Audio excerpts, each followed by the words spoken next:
As the world embraces rapid advancement in technology and artificial intelligence, one marginalized group in Grenada continues to call for greater inclusion and accessibility. Disability right advocates Zinzi Noel and Jason Campbell, who are both living with disabilities, say society needs to change the way it views persons with disabilities. They highlighted the stigma, derogatory comments, and negative treatment they face in public as part of their daily reality.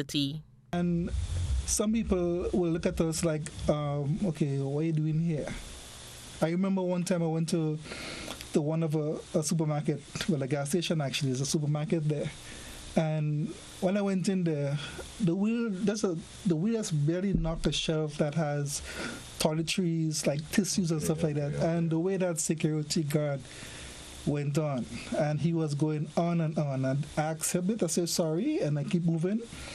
But he wasn't satisfied. He followed me where I went and start again.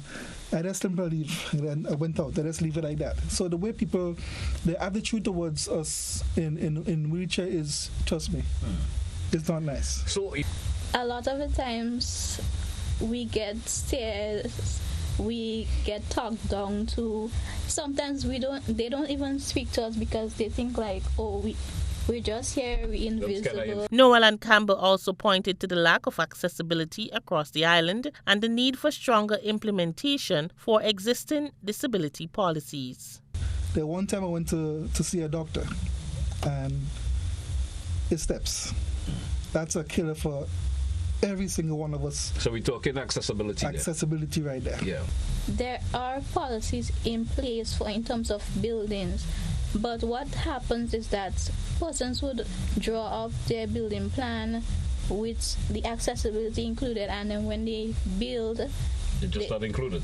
They don't include it, and there is nobody following up. It makes me feel like I'm not important, or not important enough to, go back and check to see if everything is, all the I's are dotted and all the T's are crossed. Despite being productive individuals with valuable skills, both advocates say they are often denied equal employment opportunities, leaving them to rely on their own talents to make a living.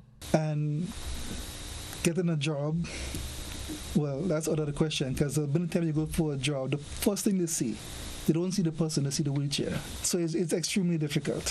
So therefore, that is the reason why I use my skills, the skills that I have.